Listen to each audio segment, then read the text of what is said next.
Hello मेरे प्यारे बच्चों, स्वागत है आप सभी लोगों का आज का एक नए वीडियो में। और आज का हमारा एक नए वीडियो का एक नया टॉपिक है व्यापारिक बैटरियां या फिर उसी को बोल देते हैं सेल, जो कि हमारा विद्युत रसायन का एक नया टॉपिक है।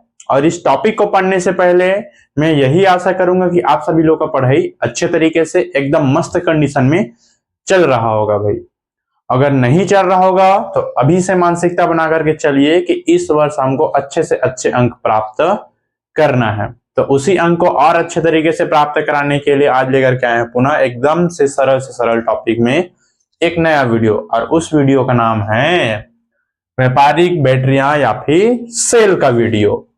तो आप सभी को पता होगा कि जो बैटरियां या फिर सेल, ये शब्द आप लोगों ने बहुत सुना हो, जैसे कि स्मार्ट वॉच में है कि नहीं, मोबाइल में भी होता है, जो मोबाइल में आप लोग देख रहे हैं, गाड़ी वगैरह में होता है, घड़ी वगैरह में होता है कि नहीं। आप लोग जो घर में टीवी देखते हो उसमें भी होता है, उसमें भी कुछ ना कुछ सेल एवं बैटरिया लगा हुआ होता है।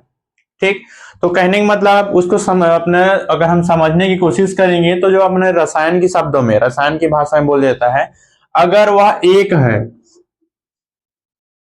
तो उसे बोल दिया जाता है भाई सेल। क्या बोल जाता है? सेल। और यही सेल अगर आपस में संयुग्मित हो गया है एक क्रम में, जैसे कि यहां पर एक था और एक दो तीन चार, तो कहने मतलब जब यह दो या दो से अधिक क्या हो गया भाई? सेल हो गया। तो जब दो या दो से अधिक सेल हो जाता है तो उसे बोल दिया जाता है बैटरियां। क्या बोल दिया जाता है भाई? बैटरियां। तो कहने का मतलब बैटरियां किसे कहते हैं भाई? तो सेलों का एक ऐसा समूह जिसमें दो या दो से अधिक सेल एकांतर क्रम में क्या हुए होते हैं भाई, समांतर क्रम में क्या हुए होते हैं भाई? जुड़े हुए होते हैं, उसे बोल दिया जाता है भाई बैटरियां। क्या बोलते हैं? हमने क्या बोला कि सेलों का एक ऐसा समूह जो एक समांतर क्रम में आपस में क्या हुए होते हैं भाई? जुड़े हुए। देखो यहाँ पर कोई जरूरी नहीं है 4 हो, 5 हो, 6 हो, कई लाखों की संख्या में भी होता है भाई सेल। तो वही आपस में क्या होते हैं भाई? एक जुड़कर एक समूह की तरफ होते हैं, उसी को बोल देते हैं भाई एक प्रकार से बैटरियां। तो बैटरियां कोई दूसरा नहीं है, सेल का ही बड़ा रूप है। और सेल कोई दूसरा नहीं है, बैटरिया का सूक्ष्मतम इकाई रूप है, ऐसे हम इसको बोल सकते हैं। ठीक, तो आशा करता हूं कि बैटरी आप लोगों को समझ में आ हो गया। तो क्या बोला गया बैटरिया में कि सेलों का एक ऐसा समूह जिसे एक समांतर क्रम में व्यवस्थित किया जाता है, जिससे हमको क्या प्राप्त होती है? बैटरियां प्राप्त होती है। तो ये जो बैटरियां होती हैं इसको ना निम्न दो वर्गों में वर्गीकृत किया गया है। जो इसका प्रकार है, तो इसका प्रकार को निम्न दो वर्गों में वर्गीकृत किया गया है। पहला जिसमें होता है भाई प्राथमिक। क्या होता है पहला? प्राथमिक। प्राथमिक इसी को सेल भी बोल देते हैं या फिर उसी को बोल देते हैं भाई बैटरियां। ठीक, एक हो जाता है भाई द्वितीयक।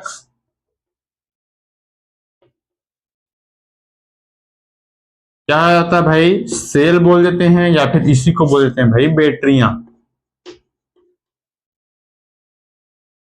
तो देखो भाई, प्राथमिक सेल या फिर बैटरियां किसे कहेंगे और द्वितीयक सेल या फिर बैटरियां किसे कहेंगे? एकदम सरल शब्दों में है, ये उतना कठिन नहीं है। आप लोगों ने कुछ कुछ बैटरियां देखे होंगे, जैसे कि खिलौना वगैरह में लगा छोटा सा मोबाइल आता है, उसमें लगा होता है छोटा छोटा, बैटरियां भी बोल सकते हैं उसको। सेल रूप से ज्यादा जानते हैं उसको, बैटरियां नहीं बोलते हैं। तो कुछ ऐसी बैटरियां होते हैं जिसको सबको पता है, एक बार जैसे यूज किए तो यूज करने के बाद दोबारा उसको चार्ज नहीं कर सकते। हम लोग कर सकते हैं क्या? कुछ कुछ को नहीं कर सकते। और कुछ कुछ जो बैटरियां या फिर सेल होते हैं उसको दोबारा चार्ज हम लोग कर लेते हैं। तो वही चार्ज के आधार पर, कहने मतलब पुनः उपयोग में लाने के आधार पर, और कुछ का उपयोग में न लाने के आधार पर उसी को अलग अलग वर्गों में वर्गीकृत किया गया, जिसमें पहला आता है भाई हमारा प्राथमिक।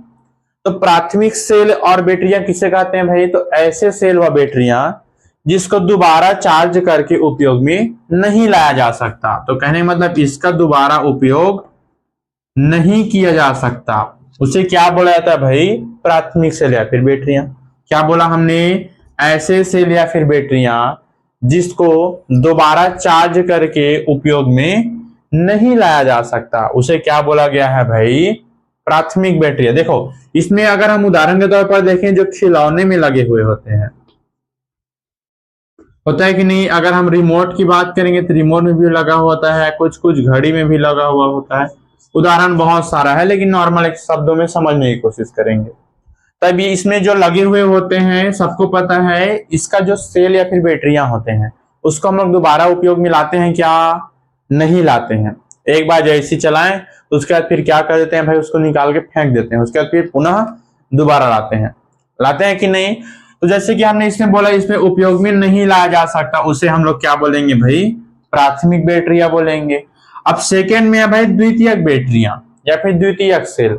तो ऐसे सेल या फिर बैटरियां जिसको क्या करके भाई, चार्ज करके, है कि नहीं, क्या करके, तो चार्ज करके दोबारा उपयोग में क्या किया जा सकता है भाई, लाया जा सकता है। उसे हम लोग क्या कहेंगे भाई, तो द्वितीयक सेल या फिर बैटरियां कहेंगे। क्या कहेंगे, तो द्वितीयक सेल या फिर बैटरियां। तो क्या बोलेंगे भाई, ऐसे सेल या फिर बैटरियां जिसको चार्ज करके दोबारा उपयोग में लाया जा सकता है।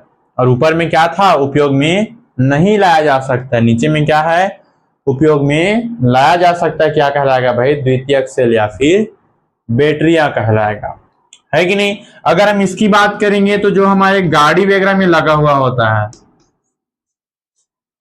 सबको पता है भाई, लो हो जाता है, गाड़ी कंटिन्यू चलता है, ऑटोमेटिक उस पर चार्ज हो जाता है। घर में लगे हुए जो इन्वर्टर होते हैं,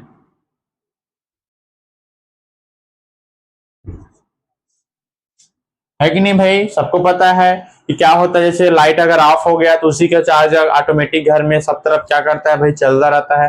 लेकिन एक ऐसा टाइम आता है फिर उसका भी चार्ज लास्ट हो जाता है। लेकिन जैसे लाइट आएगा उसके बैटरी के ऊपर ऑटोमेटिक क्या होने लग जाता है भाई, चार्ज होने लग जाता है।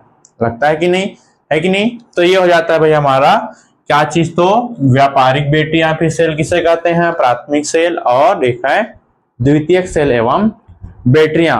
और देखो ये उतना अलग अलग लेवल में नहीं पूछा जाता, केवल इसका परिभाषा ये ज्यादा पूछा जाता है कि नहीं, कि व्यापारिक सेल किसे कहते हैं, या फिर सेल क्या होता है, बैटरियां क्या होते हैं, इसके कितने प्रकार होते हैं। निम्न दो प्रकार होते हैं, प्राथमिक सेल बैटरियां, द्वितीयक सेल बैटरियां। इसके अंतर्गत जैसे आप लोग टफ अगर और अंदर जाओगे तो कुछ कुछ पढ़ोगे, इसके अंतर्गत शुष्क सेल भी पढ़ोगे। तो शुष्क सेल में यही सब उदाहरण आएगा आप लोगों का। प्राथमिक सेल के अंतर्गत शुष्क सेल, तो शुष्क सेल का भी उदाहरण वही हो जाएगा जिसका दोबारा उपयोग नहीं किया जा सकता। ठीक, तो ये था भाई हमारा आज का टॉपिक। तो आशा करता हूं कि आप लोग का आज का टॉपिक हमारा अच्छे तरीके से समझ में आया होगा। और अगर अच्छे समझ में आया है तो प्यारा प्यारा छोटा छोटा कमेंट जरूर करना कमेंट बॉक्स पर। यही आशा के साथ आज का हमारा टॉपिक होता है कंप्लीट। आप लोग के लिए कर लाते हैं एक नया वीडियो, एक नया टॉपिक। तब तक के लिए अच्छे से मेहनत कीजिए, अच्छे से खूब मन लगा के पढ़ाई कीजिए। All the best.